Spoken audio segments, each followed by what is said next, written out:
Shalom. Selamat pagi semuanya. Shalom, Pastor Bu. Selamat datang lagi, Bu. Iya, terima kasih. Selamat Paskah. Sama-sama selamat Paskah untuk semuanya.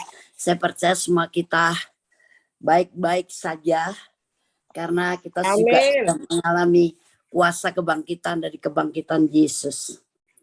Dan yang pasti bahwa kita yang sudah mengalami kebangkitan karena mengalami kuasa kebangkitan karena kebangkitan Yesus itu pasti menjadi berbeda. Ada sesuatu yang luar biasa. Tapi sebelum itu kita akan membaca firman dulu dari Daniel pasal yang ke-6 ayat yang ke-2 sampai dengan 4. Saya akan bacakan terlebih dahulu. Membawahi mereka diangkat pula 3 pejabat tinggi dan Daniel adalah salah satu dari ketiga orang itu. Kepada merekalah para wakil-wakil raja harus memberi pertanggungan jawab supaya raja jangan dirugikan. Maka Daniel ini melebihi para pejabat tinggi dan para wakil raja itu karena ia mempunyai roh yang luar biasa. Dan raja bermaksud untuk menempatkannya atas seluruh kerajaannya. Saya menarik di sini bahwa Daniel itu seseorang yang diberi pertanggungan jawab oleh raja adalah seseorang yang melebihi para pejabat tinggi dan para wakil raja. Mengapa dia dikatakan seseorang yang melebihi pejabat tinggi dan melebihi para wakil raja itu? Karena di dalam Daniel dia mempunyai roh yang luar biasa. Itu sebabnya kepemimpinan dan jabatan itu dipercayakan oleh raja kepada Daniel. Ada sesuatu yang berbeda di dalam dia. Rohnya Daniel luar biasa. Bisa kita katakan bahwa rohnya Daniel adalah roh yang unggul. Mengapa? Sebab dia memiliki kemampuan dan prestasi yang lebih dari kemampuan dan prestasi rekan-rekannya.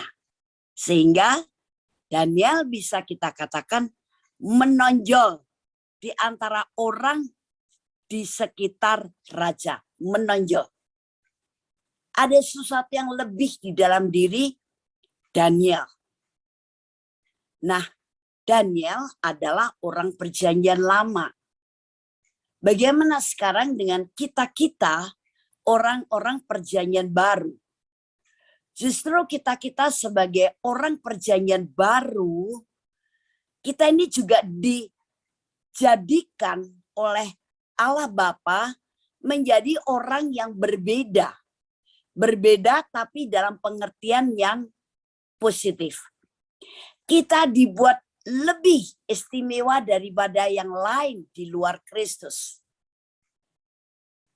Dan kita bisa dikatakan juga menjadi orang-orang yang seharusnya lebih menonjol. Mengapa? Karena sebagai orang perjanjian baru, kita juga diberi roh yang luar biasa loh. Roh yang unggul. Sebab ketika kita lahir baru, mengakui bahwa Yesus sudah mati di kayu salib, bangkit, dan hidup lagi, kita percaya kepada dia, kita membuka pintu hati, kita mengundang dia masuk dalam hati kita, maka Bapak Surgawi langsung memberikan roh kudusnya menyatu dengan roh kita. Sehingga dikatakan roh kita menjadi roh yang baru. Dan sangat luar biasa sekali, roh yang baru ini adalah roh yang lebih besar. Bahkan telah mengalahkan nabi-nabi palsu. Sebab kita sejak dilahirkan baru, kita berasal dari Allah. Itu kata firman Tuhan dalam 1 Yohanes 4 ayat yang keempat. Dari pernyataan ini saja kita harusnya sadar. Oh, ternyata aku sekarang berasal dari Allah. Aku bukan manusia sembarangan. Dan roh di dalamku itu sebabnya roh yang lebih besar dari roh-roh yang ada di dunia. Kalau roh saya lebih besar daripada roh-roh yang ada di dunia, mengapa saya masih bisa dikalahkan oleh roh-roh dunia? Bahkan kita bisa melihat begitu banyak orang Kristen, bagaimana rohnya itu bisa diseret, bisa digoda, bisa diganggu oleh roh-roh dunia. Sehingga kita menemukan orang-orang Kristen yang tidak menunjukkan kelebihannya yang positif bagi orang dunia. Bahkan kehidupannya bisa kita lihat menjadi sama dengan orang-orang dunia. Tidak ada sesuatu yang unggul, tidak sesuatu yang luar biasa di dalam diri orang Kristen. Padahal dia sudah dilahirkan baru. Bahkan kelahiran baru ini yang menjadikan roh kita, roh yang lebih besar daripada roh-roh dunia, bahkan dari dunia, kita ini mempunyai roh yang telah mengalahkan dunia. Karena firman Tuhan juga mengatakan, siapa yang mengalahkan dunia? Orang-orang yang percaya bahwa Yesus adalah anak Allah. Dan itu adalah kita. Kita kemana-mana kita berkata bahwa kita adalah anak Allah. Karena kita percaya bahwa Yesus itu sudah menjadi penebus kita. Kita percaya kepada dia. Seharusnya dibarengi dengan kesadaran bahwa kita telah mengalahkan dunia. Sehingga iman kita juga ada di posisi itu. Telah mengalahkan dunia. Itu sebabnya walaupun dunia sedang bergolak seperti apapun, dunia kelihatannya tidak bisa menjamin apa-apa kepada kita. Dunia sedang kacau, dunia sedang carut marut, dunia sedang dikuasai oleh virus. Bahkan dunia sekarang juga sedang dikacaukan oleh berita-berita yang belum pasti. Dengan adanya Rusia menyerang Ukraina. Wow. Ini bakal segera terjadi perang dunia ketiga. Orang Kristen ikut takut. Orang Kristen semakin tidak jelas imannya. Orang Kristen menjadi gentar. Orang Kristen juga menjadi bingung. Mengapa? Karena saya sendiri mengalami. Sebagai hamba Tuhan begitu banyak orang Kristen yang WA ataupun telepon kepada saya, waduh ibu itu ini bagaimana ini mau segera terjadi perang dunia 3 ya, karena Rusia sudah menyerang Ukraina. Padahal kita sedang prihatin dengan virus. Virus bisa menjadi virus volume pertama, kedua, ketiga, keempat, dan masih banyak lagi mungkin berita-berita yang akan disebarkan di antara kita.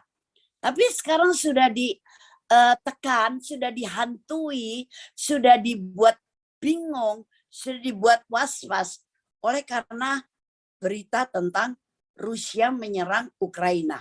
Memang itu terjadi. Bahwa Rusia menyerang Ukraina. Tapi mengapa kita masih ikut bergolak?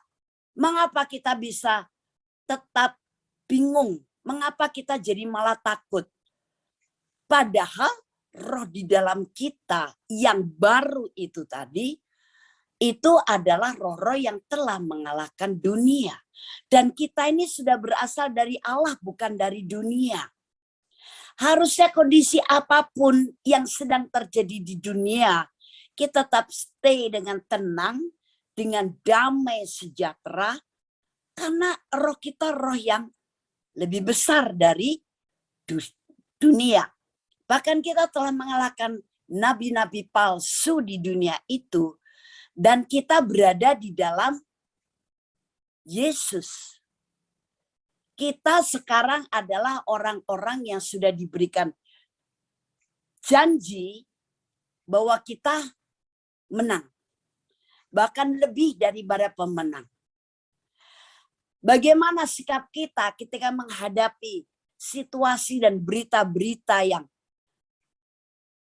belum bisa kita pertanggungjawabkan atau belum bisa kita jadikan pegangan?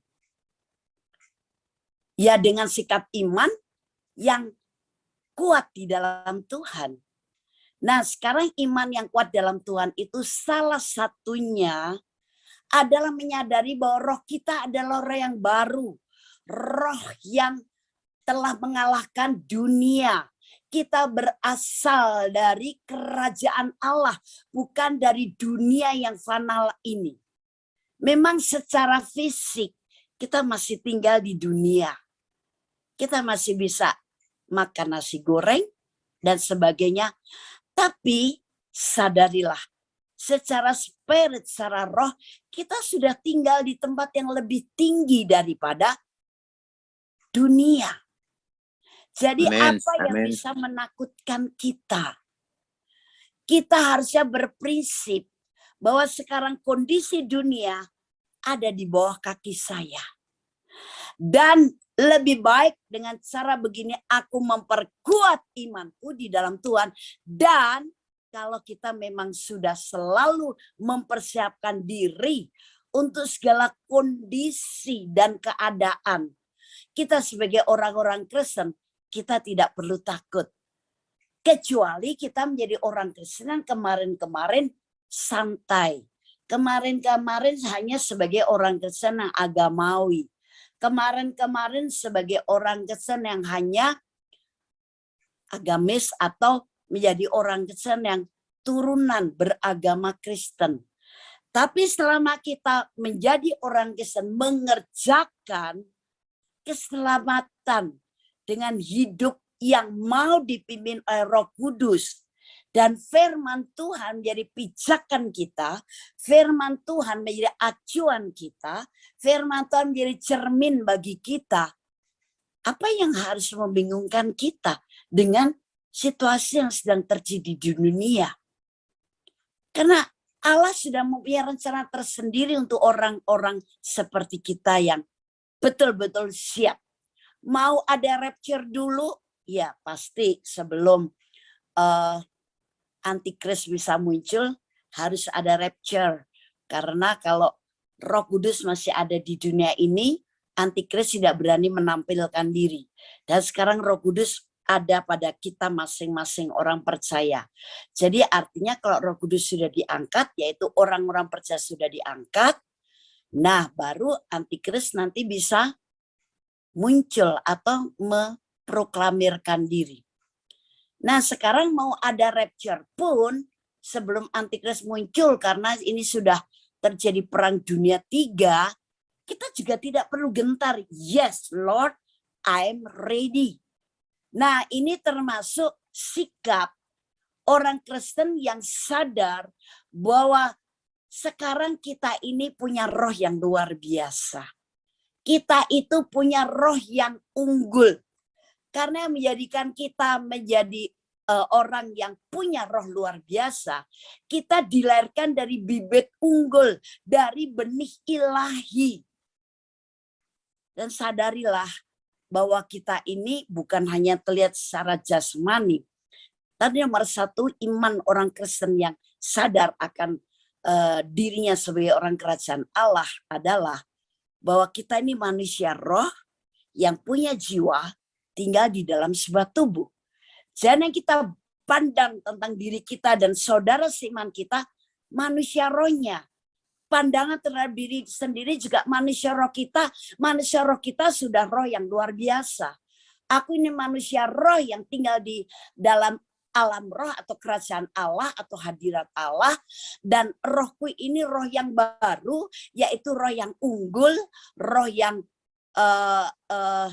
dilahirkan dari bibit yang unggul, maka itu akan mempengaruhi cara berpikir kita dan akhirnya juga punya pengaruh akan iman kita.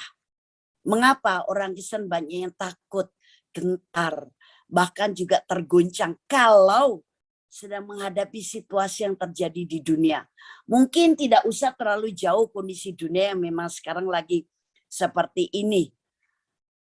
Juga tidak tentang perang dunia dan sebagainya. Tapi kadang-kadang menghadapi situasi yang sedang terjadi dalam hidupnya saja, situasi kondisi yang sedang terjadi dalam dirinya, sudah bingung, sudah merasa tak sanggup, sudah merasa tak mampu, sudah merasa give up. Mengapa?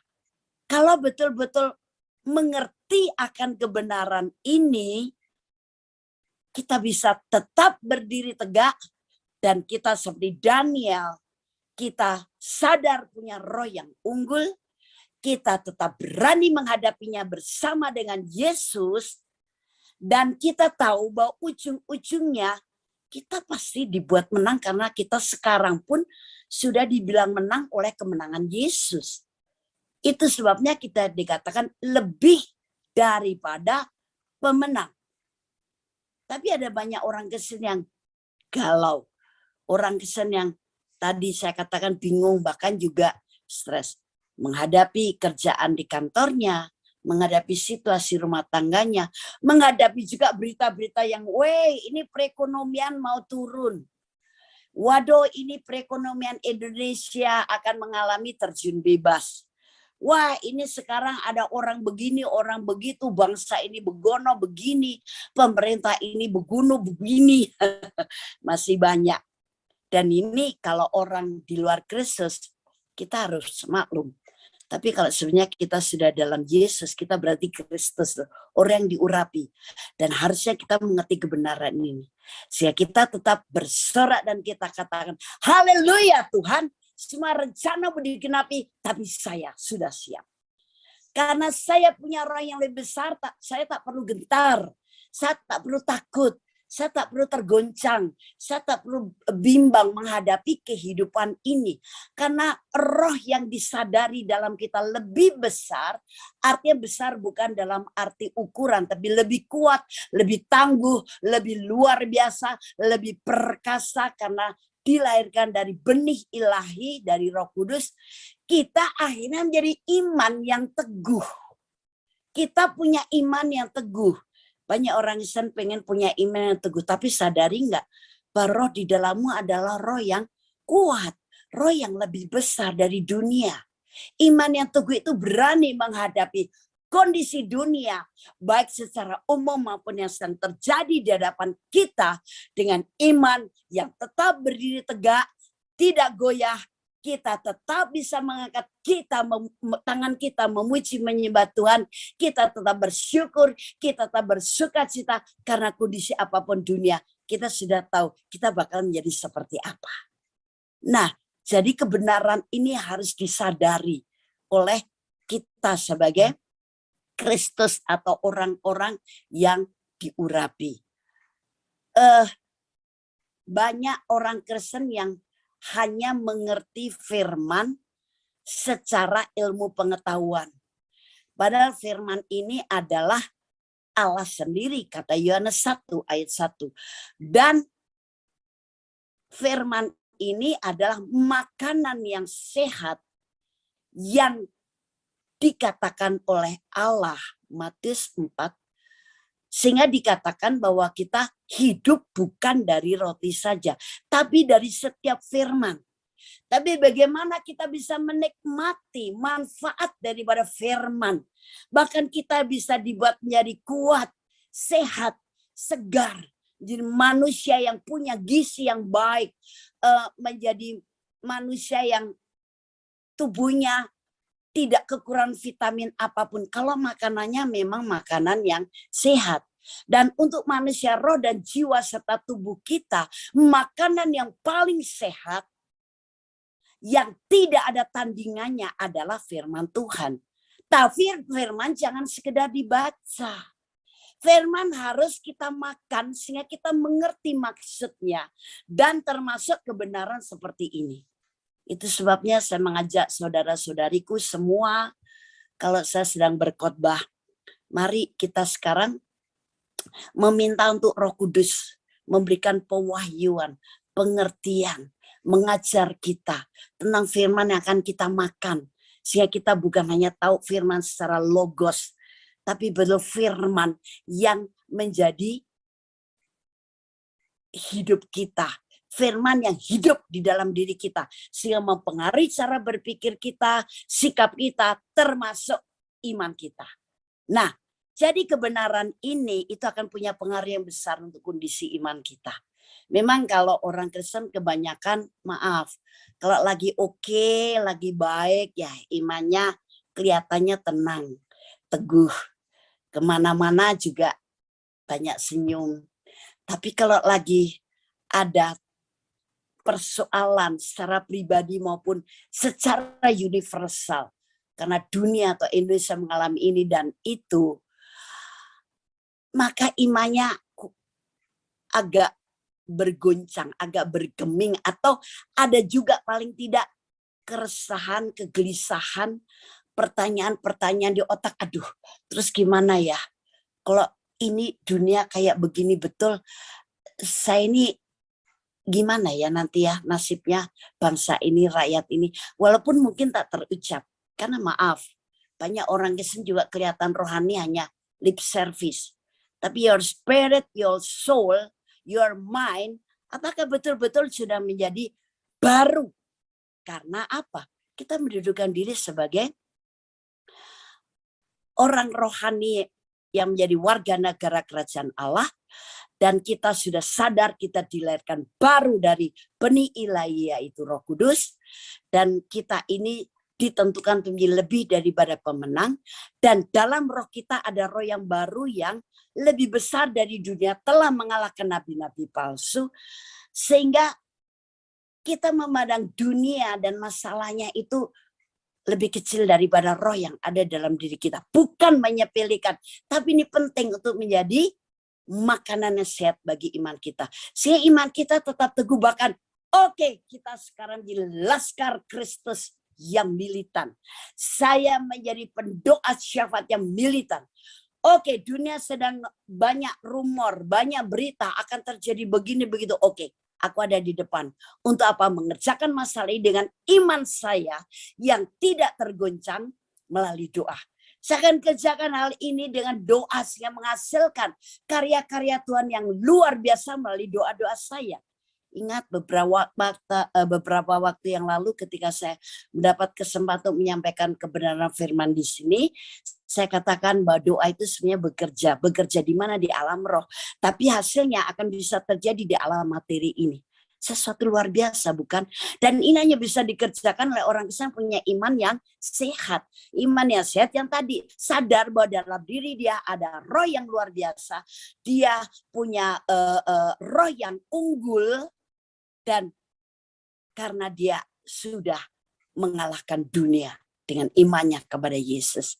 Nah, saya percaya dengan kebenaran ini tidak ada lagi kita menjadi banyak pertanyaan di pikiran kita, kemudian banyak keresahan di hati kita, atau kemudian menjadi bimbang, ragu-ragu, atau ya sejenisnya.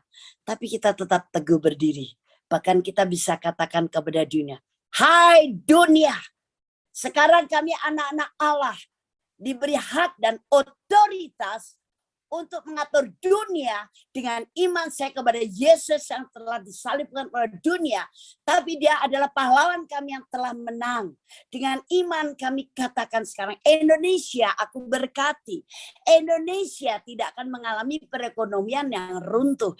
Indonesia menjadi damai. Indonesia bersatu. Indonesia penuh dengan kasih Allah. Aku lepaskan roh-roh yang seperti itu. Bukan rintihan dalam doa, bukan ketidakpastian asal berkata dalam doa, tapi doa yang berkuasa, perkataan yang powerful. Bukankah itu yang kita harapkan melalui doa-doa yang kita lakukan, termasuk doa yang setiap pagi diadakan ini. Saya percaya Bapak Ibu sekarang lebih menyadari, bukan tidak menyadari, bahwa di dalam kita ada roh yang unggul, Karena roh kita adalah roh yang baru, berarti dalam diri kita ada iman yang tangguh. Anda dan saya sudah dilahirkan baru dari bibit unggul, sehingga kita telah mengalahkan dunia. Kita punya roh yang lebih besar dari roh dunia. Jangan kita yang terpengaruh oleh roh dunia, dan kita bahkan telah mengalahkan dunia. Karena iman kita akhirnya menjadi tangguh. Amin. Tuhan Yesus memberkati, dan saya akan berdoa untuk firman Tuhan. Terima kasih Bapak Surgawi, kami percaya Roh Kudus terus menguraikan lebih dalam, lebih luar biasa, lebih jelas lagi kepada setiap kami untuk kebenaran firman Tuhan ini. Dalam diri kami sebagai anak-anak Allah juga ada roh yang unggul, roh yang berbeda dengan orang-orang dunia, roh yang lebih besar. Posisi kami saja juga posisi yang lebih tinggi ada dalam kerajaan Allah secara rohani. Biar Roh Kudus sekarang memberikan penjelasan lebih dalam dan memeteraikan kebenaran ini. Sehingga sebagai anak-anak Allah, setiap kami, orang yang sudah percaya kepada Yesus, tetap berdiri teguh, punya iman yang teguh. Karena roh kita adalah roh yang luar biasa. Kami orang-orang yang istimewa, kami berbeda dari orang lain, dan nasib kami pun juga luar biasa karena Tuhan sudah menentukannya. Sehingga kami tidak bimbang, kami tidak gentar, kami tidak resah, kami tidak bertanya-tanya, tapi kami tetap katakan dalam kehidupan kami maupun dalam doa apa yang dikatakan firman tentang dunia, apa yang dikatakan firman tentang kami anak-anak Allah, apa yang dikatakan firman tentang gereja Tuhan, tentang pekerjaan yang besar. Dan kami bisa tetap mengucap syukur. Hamba percaya bahwa Roh Kudus memberikan pengertian yang tepat kepada setiap kami, termasuk hamba yang sedang merenungkan kebenaran firman ini kepada kami. Sehingga iman kami semakin kuat, semakin tangguh, karena kesadaran kami dalam Yesus punya roh yang unggul, roh yang luar biasa di dalam diri kami. Terima kasih Bapak Surgawi, berkat-Mu senantiasa melimpah atas kami, baik berkat rohani, materi maupun jasmani, yang memang Kau sudah berikan kami di dalam Yesus Kristus. Kami berdoa di dalam nama Tuhan Yesus Kristus. Haleluya. Amin. Puji Tuhan. Bapa, kami sungguh bersyukur, terima kasih Engkau sudah tambahkan usia 1 tahun hari ini untuk Anita. Kami mau bawa dia ke dalam tangan Tuhan. Tuhan katakan, aku menyediakan satu masa depan yang cerah, yang indah bagimu. Engkau akan melihat, engkau hanya menjalani hari-hari hidupmu seperti biasa. Dan sesungguhnya pintu-pintu sudah Tuhan bukakan bagimu. Engkau tidak akan berjalan sendiri, tapi ada tangan Tuhan yang akan memegang dan menuntunku. Aku senang engkau melayani aku, dan aku senang kata Tuhan bahwa engkau memelayani aku dengan sungguh-sungguh dan setia. Itulah sebabnya segala keperluan dan kebutuhanmu Tuhan akan sediakan. Doa-doamu selama ini akan didengar dan dijawab juga oleh Tuhan. Bapa, kami melepaskan berkat yang terbaik buat Anita di hari ulang tahunnya hari ini dalam nama Yesus. Biarlah segala kasih karunia, anugerah, berkat daripada Bapa di surga dalam nama Yesus Kristus boleh dicurahkan atas Anita. Kami lepaskan berkat-Mu atasnya dalam nama Tuhan Yesus Kristus. Haleluya. Amin.